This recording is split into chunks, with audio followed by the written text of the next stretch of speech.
Bismillahirrahmanirrahim. Students, we are going to start our 10th class General Science Chapter 7, that is about energy. In this chapter, we shall study different forms of energy, production of energy, different sources will be discussed, uses of energy, and different problems which we face in generating energy, and other problems of pollution, etc., which are caused due to usage of energy. They will be discussed, and even we shall also discuss different methods to minimize these problems. तो बेटा मैंने बताया कि इस chapter में हमने energy के बारे में पढ़ना है। एनर्जी की हम डिफरेंट फॉर्म्स को पढ़ेंगे और उसके साथ हम एनर्जी की प्रोडक्शन को देखेंगे, कौन कौन से तरीके हैं और इसमें हमें कौन कौन से प्रॉब्लम्स पेश आते हैं वो देखेंगे, और पोल्यूशन वगैरह के सोर्सेस क्या हैं, ये चीजें, और पोल्यूशन को मिनिमाइज करने के तरीके क्या हैं, ये सारी चीजें इस चैप्टर में डिस्कस होंगी। फर्स्ट ऑफ ऑल आपको इंट्रोडक्शन में कुछ चीजें जो हैं वो इंट्रोडक्टरी बताई गई हैं, जिसमें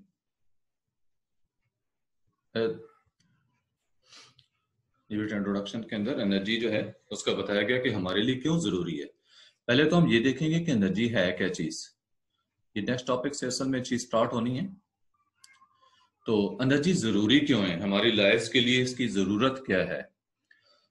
तो एनर्जी को हम डिफरेंट फॉर्म्स में अपनी रोजमर्रा जिंदगी में यूज करते हैं। मुख्तलिफ किस्म के काम करते हैं हम, सुबह से लेकर शाम तक जो मुख्तलिफ हम काम करते हैं, इन सारे कामों में हम एनर्जी को यूज करते हैं। क्योंकि जो बेसिक डेफिनेशन एनर्जी की है बेटे क्या है कि energy is the ability of a body to do work. किसी बॉडी की जो काम करने की सलाहियत है उसको एनर्जी कहते हैं। तो लिहाजा अगर एनर्जी होगी तो कोई भी बॉडी जो है वो वर्क कर सकता है। यही वजह है कि ये कहा गया कि ये हमारी लाइफ के लिए बहुत ही जरूरी है। जैसे वर्ड यूज किया dawn till dark, dawn till dark। तो dawn किसको कहते हैं, सुबह के टाइम को कहते हैं, जिस वक्त सूरज की रोशनी जो है वो शो हो रही होती है। सूरज निकला नहीं होता लेकिन अभी उसकी रोशनी नजर आती है, उसको dawn कहा जाता है।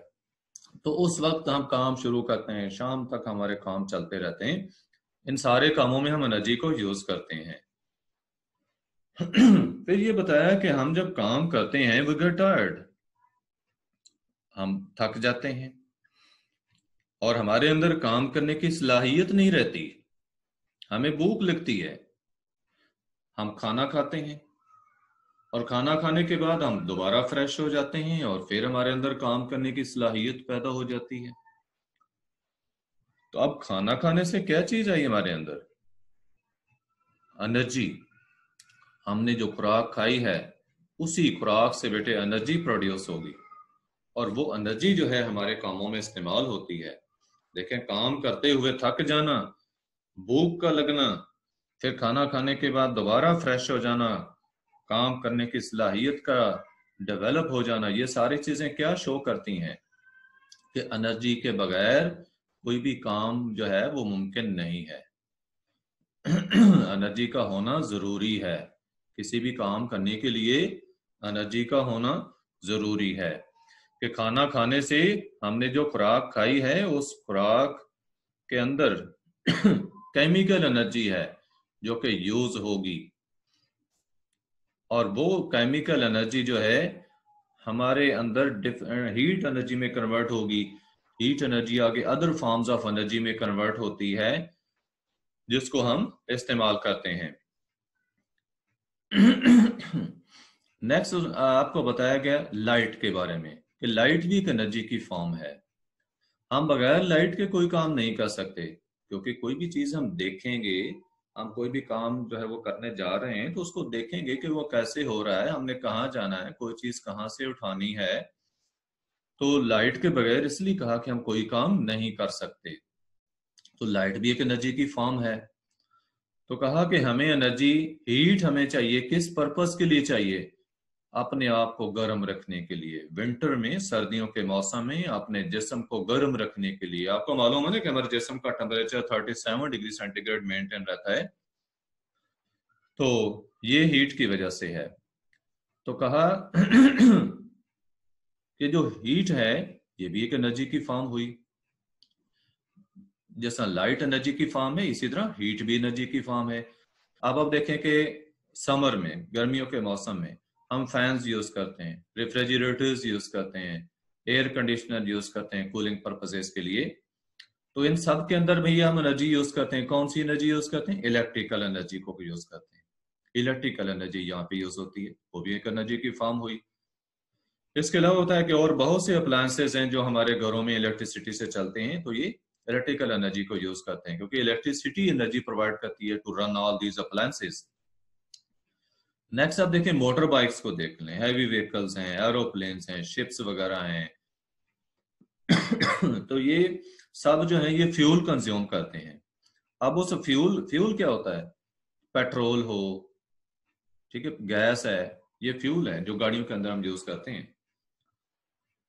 तो ये गाड़ियां फ्यूल यूज करती हैं, और फ्यूल के अंदर केमिकल एनर्जी होती है जो कि इन गाड़ियों के अंदर हीट एनर्जी में कन्वर्ट होती है। फिर वो हीट एनर्जी आगे अदर फॉर्म्स में कन्वर्ट होती है। तो कहा कि अब हमारी जो मशीनों की जरूरत है ये तो रोज बरोज बढ़ती जा रही है, और मशीनें बगैर एनर्जी के चल ही नहीं सकती। लिहाजा हमारी जो रिक्वायरमेंट एनर्जी की है ये भी बढ़ रही है। तो ये बेटे इंट्रोडक्शन था जिसमें आपको ये बताया गया कि एनर्जी जो कि काम करने की सलाहियत होती है किसी भी बॉडी की, तो ये हमारी लाइफ के लिए, हमारे सर्वाइवल के लिए ये बहुत ज़रूरी है, जिसको कि हम डिफरेंट फॉर्म्स में इस्तेमाल करते हैं। हम सुबह से लेकर शाम तक जो भी काम करते हैं, इन कामों में हम एनर्जी को यूज करते हैं।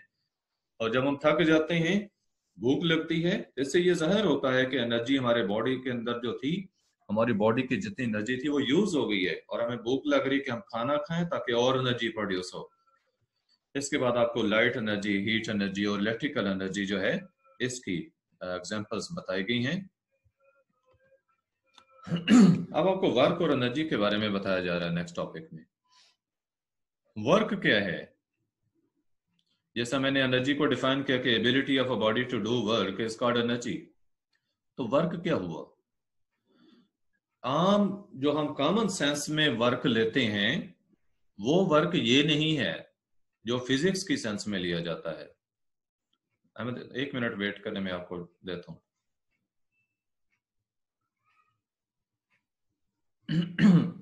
हाँ जी, जो वर्क हम जो वर्क की बात करते हैं, कॉमन सेंस में जो वर्क को हम लेते हैं। जी बेटे, आपको क्वेश्चन पूछना है, अपने को पूछें। सुभान, आपने को क्वेश्चन पूछना है?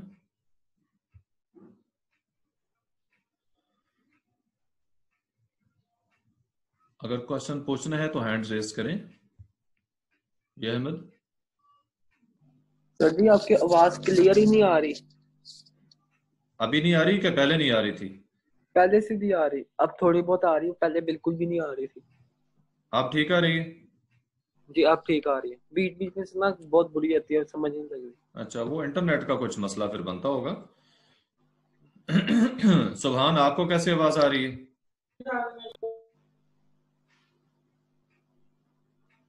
चलें, आप जिस वक्त आवाज का प्रॉब्लम हो तो आप हैंड रेज करना।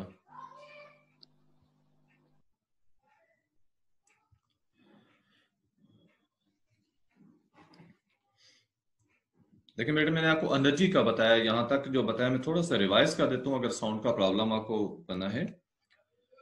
कि एनर्जी जो कि एबिलिटी है of a body to do work, ये इंट्रोडक्शन में मैंने बताया कि जिस्म के अंदर जो काम करने की सलाहियत है ये एनर्जी होती है।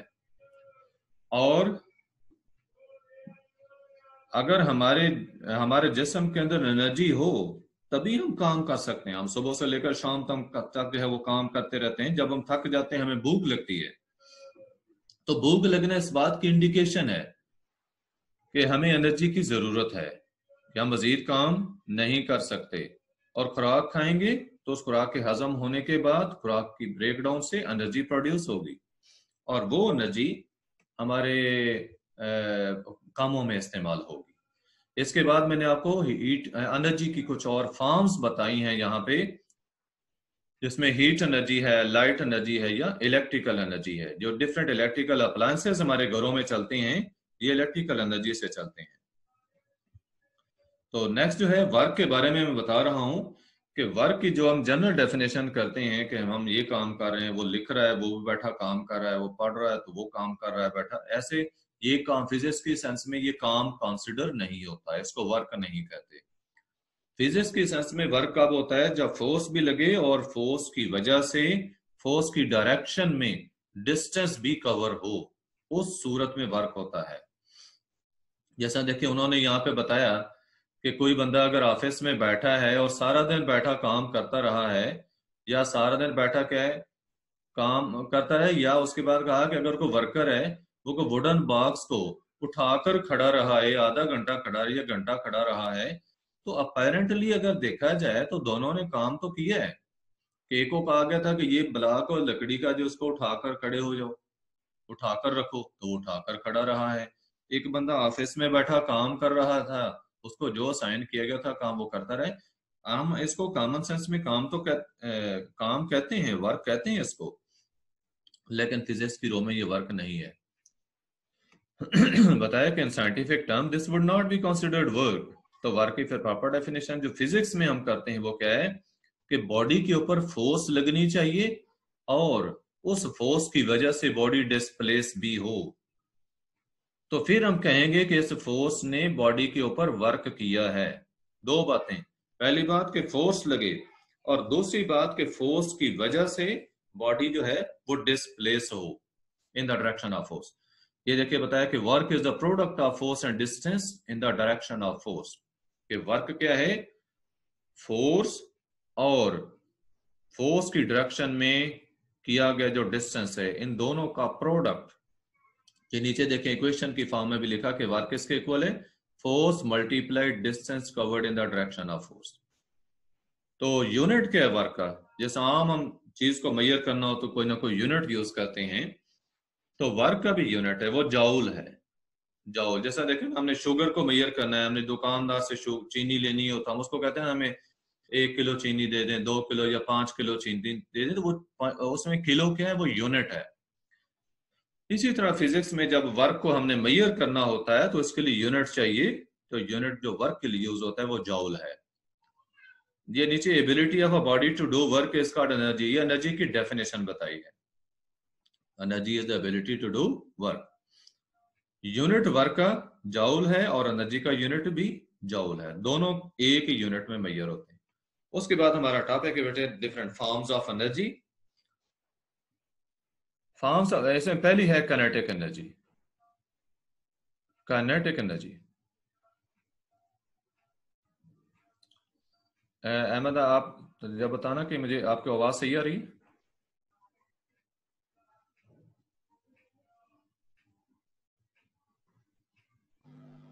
जी सर सही आपसे आ रही है। ओके ठीक है, तवज्जो से बैठें। में से वैसे ही आ रही। तवज्जो से बैठें। आप बिल्कुल ठीक आ रही है ना? जी जी आप बिल्कुल ठीक है। चलें ठीक है।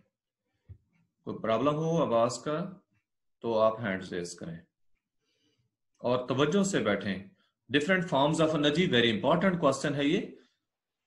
इसमें पहली फॉर्म आपको काइनेटिक एनर्जी की बताई गई है। काइनेटिक एनर्जी जो है किसी भी मूविंग ऑब्जेक्ट के अंदर जो एनर्जी होती है वो काइनेटिक एनर्जी होती है। इसीलिए इसको जो डिफाइन किया, तो डिफाइन करते हुए कहा कि energy due to motion, energy possessed by a body due to motion. किसी भी बॉडी में उसकी मूवमेंट की वजह से जो एनर्जी है ये काइनेटिक एनर्जी होती है। बताया कि जब कोई बॉडी मूव कर रहा हो तो उसमें एनर्जी होती है। क्यों एनर्जी है? बताया कि वो फोर्स लगा फोर्स उसके ऊपर एक्ट कर रही होती है, और उस फोर्स की वजह से वो बॉडी जो है वो डिस्टेंस भी कवर करता है। तो इसका मतलब ये हुआ कि उस बॉडी के अंदर वर्क करने की एबिलिटी है। तो सिंपली एनर्जी को आपने बताना क्या है कि energy possessed by body due to motion is called kinetic energy, उसकी डेफिनेशन हुई। ये आगे एक एग्जांपल के साथ आपको बताया जा रहा है कि अगर एक क्रिकेट बॉल है, आपने उसको बैट के साथ हिट किया है, तो वो ग्राउंड के ऊपर जो है वो रन कर रही है, दूर जा रही है। तो हम अब वो चूंकि मूव कर रही है तो हम कहेंगे उसके अंदर काइनेटिक एनर्जी है। लेकिन हम ये देखते हैं कि वो कुछ डिस्टेंस कवर करने के बाद क्या होता है, वो रुक जाती है, बॉल रुक जाती है। तो उसकी जो एनर्जी थी वो कहाँ गई? कि अगर उसमें काइनेटिक एनर्जी थी तो अब वो एनर्जी कहाँ गई है? बताया कि एक्चुअली एक फोर्स है जो उस मूविंग बॉल के ऊपर अपोजिट डायरेक्शन में लगती है, और वो है जमीन की फ्रिक्शन। जमीन की फ्रिक्शन है जो उस बॉल के ऊपर अपोजिट डायरेक्शन में लग रही थी, और वो फ्रिक्शन फोर्स थी जिसने के बॉल को स्टॉप किया है। तो यहाँ पे हम हवा की फ्रिक्शन जो है ना उसको नेग्लिजिबल लेते हैं। हवा की वजह से भी फ्रिक्शन होती है, लेकिन हम उसको नेग्लिजिबल लेते हैं। और जो जमीन के साथ उसकी फ्रिक्शन है वो काउंट करते हैं। तो कहा कि बॉल के अंदर एबिलिटी है टू डू सम वर्क। देखो जमीन की वजह से जो फ्रिक्शन की फोर्स अपोजिट डायरेक्शन में लग रही थी, उस फोर्स के अगेंस्ट बॉल ने फोर्स लगाई है, और चूंकि बॉल ने फोर्स लगाई है तो इस वजह से और डिस्टेंस भी कवर हो रहा है, लिहाजा वर्क हुआ। अब ये जो वर्क बॉल ने किया है ये अपनी काइनेटिक एनर्जी को यूज करके किया है अगेंस्ट द फ्रिक्शन, जो कि ग्राउंड फ्रिक्शन थी, उसके अगेंस्ट बॉल ने वर्क किया है। और हम कैसे फाइंड कर सकते हैं? बॉल की लगाई गई फोर्स और जो डिस्टेंस कवर हुआ है उन दोनों का प्रोडक्ट लेकर, जैसे पीछे आपको क्वेश्चन में बता दिया है। तो अब जितनी भी काइनेटिक एनर्जी बॉल की थी ये सारी की सारी इसी वर्क के करने में यूज हो जाती है, और यही वजह है कि वो स्टॉप हो जाती है। अब बेटे आपको पता चल गया कि बॉल क्यों स्टॉप हो जाती है कुछ देर के बाद, क्योंकि बॉल के अंदर जितनी एनर्जी होती है वो सारी की सारी फ्रिक्शन के अगेंस्ट वर्क करने में यूज हो जाती है। बताया कैसे ये प्रूव हो जाता है कि बॉडी जो है वो काइनेटिक एनर्जी की वजह से वर्क कर सकता है। और एनर्जी को डिफाइन क्या किया था हमने? Ability of a body to do work. तो काइनेटिक एनर्जी जो है एनर्जी की फॉर्म हमने इससे प्रूव की। काइनेटिक एनर्जी डिपेंड किस पे करती है?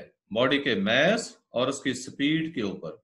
जितना मास ज्यादा होगा उतनी एनर्जी ज्यादा होगी, या जितनी स्पीड ज्यादा होगी बॉडी की उतनी जो है उसके अंदर काइनेटिक एनर्जी ज्यादा होगी।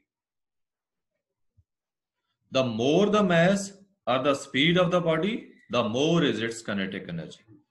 यानी बॉडी का मास जिसका कदर हम बढ़ाते जाएंगे या उसकी हम काइनेटिक एनर्जी उसकी स्पीड को बढ़ाते जाएंगे तो उसकी एनर्जी बढ़ती जाएगी। दोबारा सुन लें कि काइनेटिक एनर्जी दो फैक्टर्स पे डिपेंड करती है, एक बॉडी का मास है और दूसरा उसकी स्पीड है। ये आपको काइनेटिक एनर्जी के बारे में जो है बताया गया। दूसरी फॉर्म देखें, पोटेंशियल एनर्जी। इसमें एक एग्जांपल दी है पहले उन्होंने कि एक स्टोन है, पत्थर है जो कि जमीन पे पड़ा है, तो इसके अंदर कोई वर्क करने की एबिलिटी नहीं है, लेकिन अगर आप इसी स्टोन को मूव करते हैं टू सर्टेन हाइट तो आपको फोर्स लगानी पड़ेगी इक्वल टू ग्रेविटेशनल फोर्स, क्योंकि जमीन की जो कशिश है उसको नीचे खींच रही है और उसके इक्वल आपको अपोजिट डायरेक्शन में, अपवर्ड डायरेक्शन में फोर्स लगानी पड़ेगी। तो इन अदर वर्ड्स उन्होंने कहा कि आपको वर्क करना पड़ा, क्योंकि फोर्स भी लगा रहे हैं और फोर्स की वजह से डिस्टेंस भी कवर हो रहा है, स्टोन को आप ऊपर ले जा रहे हैं in the direction of force, तो आपने वर्क किया है। अब ये जो आपने वर्क किया है ये स्टोर हो गया है उस स्टोन के अंदर in the form of energy, और ये एनर्जी उसकी पोटेंशियल एनर्जी बन रही है, क्योंकि अब वो स्टोन के अंदर एबिलिटी डेवलप हो गई है टू डू वर्क। अगर आप उसको रिलीज करते हैं उस हाइट से, जिस हाइट पे आपने रखा है, वो खुद ब खुद नीचे गिरता है and does work, it has ability to do work. तो ये एनर्जी जो उस स्टोन के अंदर आई है उसकी हाइट की वजह से, तो ये पोटेंशियल एनर्जी है। इसको डिफाइन किया कि energy possessed by a body due to its position is called potential energy. उसकी पोजीशन की वजह से, अब ये पोजीशन बेटे याद रखें, ये फोर्स फील्ड में हो या कंस्ट्रेंट स्टेट में हो। फोर्स फील्ड में जैसे यहाँ पे आप जो इसकी पोजीशन देख रहे हो ग्रेविटेशनल फील्ड में है, जैसे ये एनर्जी ग्रेविटेशनल पोटेंशियल एनर्जी कहलाती है। अगर इलेक्ट्रिक फील्ड हो तो ये इलेक्ट्रिकल पोटेंशियल एनर्जी कहलाती है। आगे पोटेंशियल एनर्जी की जो है वो टाइप्स भी आ जाती हैं। ये देखें जैसे इलास्टिक पोटेंशियल एनर्जी का बताया, तो इलास्टिक पोटेंशियल एनर्जी किस वजह से है? Energy possessed by a body due to its stretching, compressing और ट्विस्टिंग। किसी भी बॉडी को अगर आप स्ट्रेच करते हैं, उसको ट्विस्ट करते हैं या उसको कंप्रेस करते हैं, तो उसके अंदर जो एनर्जी स्टोर होती है वो इलास्टिक पोटेंशियल एनर्जी है। ये आपको स्लिंग शॉट की एग्जांपल दी गई है। स्लिंग शॉट, ये जो कैटापल्ट होता है, गुलेल जिसे कहते हैं, जिसके जरिए स्टोन को दूर तक आप थ्रो कर सकते हैं, तो इसकी एग्जांपल दी गई आपको। कहा कि जब हम स्प्रिंग को प्रेस करते हैं तो उसके अंदर इलास्टिक पोटेंशियल एनर्जी स्टोर हो जाती है। अब उसके अंदर एबिलिटी है कि वो वर्क कर सकता है। अगर आप उसको रिलीज करें, it will shoot up, it has ability to do work. तो ये जो एनर्जी उसके अंदर आप स्टोर, ये देखिए लिखा उन्होंने बाय प्रेसिंग, स्ट्रेचिंग और ट्विस्टिंग, तो ये इलास्टिक पोटेंशियल एनर्जी है। आगे बताया कि अगर हमारे पास कोई रबर का पीस है या रबर का स्लिंग शॉट आपके पास, स्लिंग शॉट से गुलेल को कहते हैं, कैटापल्ट को, उसको आप स्ट्रेच करते हैं तो उसके अंदर भी इलास्टिक पोटेंशियल एनर्जी स्टोर हो जाती है। फोर्थ फॉर्म आपको केमिकल एनर्जी का बताया गया कि समटाइम्स ये होता है कि जब केमिकल रिएक्शंस होते हैं तो उनके दौरान एनर्जी एमिट होती है। इस एनर्जी का सोर्स क्या होता है? उस कंपाउंड को बनाने वाले जो एटम्स होते हैं उनके दरमियान केमिकल बॉन्ड्स, ये जो केमिकल बॉन्ड्स एटम्स के दरमियान होते हैं तो बेटे इन्हीं की सूरत में एनर्जी होती है, इसको केमिकल एनर्जी कहते हैं। और जब ये बॉन्ड्स ब्रेक होते हैं तो एनर्जी रिलीज हो जाती है। सेल्स में, बैटरीज में ये केमिकल एनर्जी होती है जो इलेक्ट्रिकल एनर्जी में ट्रांसफर होती है जब हम इन सेल्स को यूज करते हैं। तो एनर्जी जो कि फ्यूल की बर्निंग से गाड़ियों में प्रोड्यूस होती है वो भी केमिकल एनर्जी है। हमारी बॉडी में खुराक के हजम होने से, हम जो खुराक खाते हैं उसके हजम होने के बाद जब वो ऑक्सीडाइज होती है खुराक, उसकी ब्रेकडाउन होती है तो उससे भी एनर्जी प्रोड्यूस होती है, वो भी केमिकल एनर्जी है। नेक्स्ट है हीट एनर्जी। हीट भी एनर्जी की फॉर्म बताएगी। और किस वजह से होती है heat energy? Due to movement of molecules of bodies, body के मॉलिक्यूल्स की मूवमेंट की वजह से होती है। तो लिहाजा मॉलिक्यूल्स की मूवमेंट जिस कदर ज्यादा होगी उसी कदर एनर्जी ज्यादा होगी, हीट एनर्जी ज्यादा होगी। सन का बताया कि लार्जेस्ट सोर्स है हीट एनर्जी का। इसके अलावा जब हम फ्यूल को बर्न करते हैं तो उससे भी हीट एनर्जी प्रोड्यूस होती है। जब हम करंट को पास करते हैं इलेक्ट्रिक हीटर या इलेक्ट्रिक आयरन के एलिमेंट में से, तब भी हीट प्रोड्यूस होती है। तो ये भी आपको हीट एनर्जी के सोर्सेस बताया गया। सन जो कि लार्जेस्ट सोर्स है। इसके अलावा आपको बताया गया अदर सोर्स जो है फ्यूल का बताया गया, इलेक्ट्रिक हीटर और इलेक्ट्रिक आयरन के अंदर जो एलिमेंट होता है उसमें से करंट के पास होने से भी हीट प्रोड्यूस होती है। फिर लाइट एनर्जी है, that is another form of energy, कि हम लाइट के जरिए चीजों को देख सकते हैं। और जिस तरह हीट है, हीट का सोर्स हमने कहा कि सन है, तो लाइट का भी जो लार्जेस्ट सोर्स है वो सन है। जब करंट बल्ब में से पास होता है तो लाइट एमिट होती है। ये अब इलेक्ट्रिकल एनर्जी लाइट एनर्जी में कन्वर्ट हो रही है। जब इलेक्ट्रॉन्स रिवॉल्व करते हैं अराउंड द न्यूक्लियस और जंप करते हैं from higher energy orbit to lower energy orbit, तो इससे भी लाइट एमिट होती है। ये एटॉमिक स्पेक्ट्रम के हवाले से बताया गया। एटॉमिक स्पेक्ट्रम इसी तरह से बनती है कि एटम के अंदर इलेक्ट्रॉन बाहर वाले शेल से अंदर वाले शेल में जब आते हैं तो एनर्जी रिलीज होती है। लीव्स ऑफ प्लांट्स का बताया कि जब फोटोसिंथेसिस करते हैं तो इस प्रोसेस में वो सोलर एनर्जी को यूज करते हैं और केमिकल एनर्जी प्रोड्यूस करते हैं। जो केमिकल कंपाउंड्स बनते हैं ना, ग्लूकोज वगैरह बनता है, तो ग्लूकोज के अंदर सोलर एनर्जी थी, हीट एनर्जी थी, जो अब केमिकल एनर्जी में कन्वर्ट हो गई। तो ये सारी जो क्रिएचर्स हैं जमीन के ऊपर, जितनी भी मखलूकात हैं, तो सारी की सारी डायरेक्टली या इनडायरेक्टली बताया कि वो प्लांट्स के ऊपर ही डिपेंड करती हैं एनर्जी के लिए।